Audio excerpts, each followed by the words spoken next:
Welcome to Knicks.com. Jonah Ballow here with Courtney Lee, one of the three new members of this team that we're announcing today. And Courtney, your name was at the top of the list for this team, but why were they attractive for you? Why was this a place that you would want to come and play?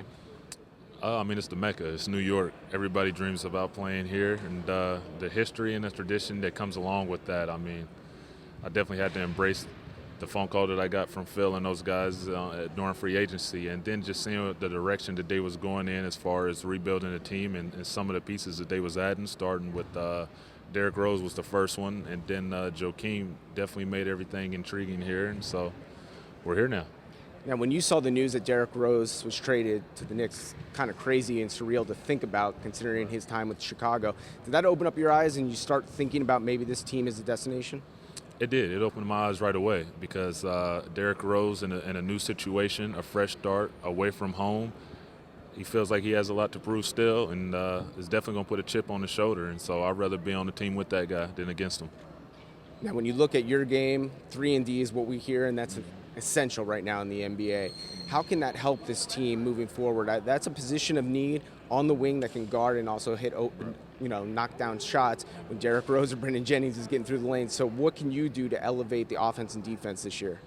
Just offer that floor spacing, like you said, for those guys, the point guards that are going to get in the paint and draw two, or Melo who's going to draw two, whether he's posting up or attacking the basket, just being able to move and getting those guys peripheral and being able to knock down shots. And then defensively, what better way to start offense than without defense? You get a stop, and then we're out and running and starting to break.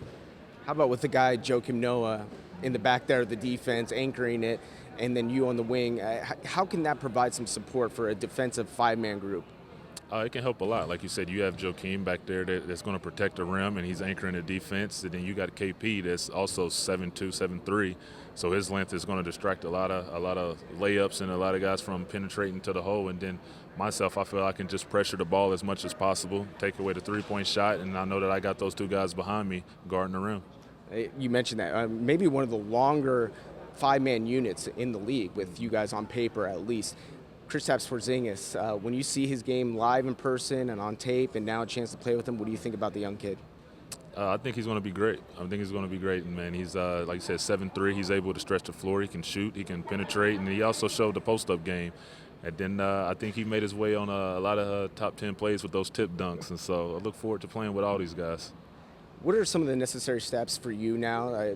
Signed, now you got a group here that's starting to come together. What are going to be the next steps leading up to training camp? Just going back home, getting back into shape and getting back into the rhythm, and then flying out to L.A. I'll meet Derrick Rose and Brendan Jennings will be out there working out, and Joakim just said he's going to go out there. So those will be the next steps, just getting back into shape, getting the rhythm, and then just being ready to come here September 1st and doing whatever it takes whatever the team asks me to do to get ready for the season. Did you have prior relationships, friendships with Joakim, Carmelo, Rose, any of the guys that are on this team?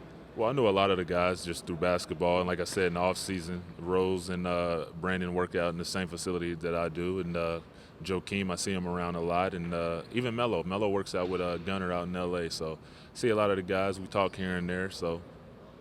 Now, you've had a lot of interesting experiences with some teams that have done really well and had some success, especially in Orlando there.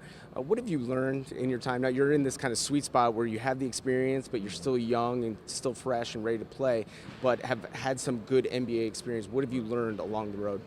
I learned a lot, not only from just my experiences, from the coaches I had and some of my teammates, just my work ethic, how to be a professional and how to approach a lot of things. And I grew as a person as far as understanding that there's a business side to this also, and there's the sport that you love to play. And sometimes you can't get your feelings involved in it in one situation. You just have to understand it's what's ever best for the team, and you just got to continue to move forward. You look at one of the challenges for a group like this, so many new players coming together. What will be important early on to develop that chemistry and camaraderie so that you're ready for the season? I know it's going to take some time to gel, but you want to get a lot of those things done probably off the court that would help the on-the-court impact. Yeah, I think that's going to be key, man.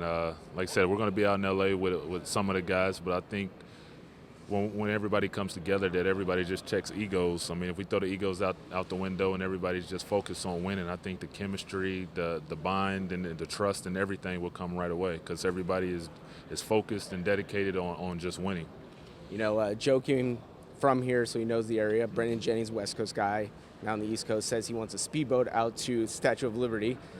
What's something you want to do on your bucket list in New York? My bucket list in New York, I want to lower prices of rent. Never gonna happen. And increase the square footage of these apartments. Never gonna happen. And lower taxes. Wow, those are some lofty goals. I would like that help as well. Yeah. Anything else that you're into off the court that's interesting in terms of not, getting your mind away from the game? Right. I'm into fashion. I'm into art. I'm kind of a little artistic myself. I like to draw or whatnot. So those are interesting things that I can be a part of around the city. Yeah, Lance Thomas, I think he likes to draw as well. So that could be something you guys could bond over maybe. Yeah, maybe. All right, well, it was great to catch up with you, and we're excited about the season. It's right around the corner, and appreciate your time, and welcome to New York. Thank you. There he is, Courtney Lee, right here on Knicks.com.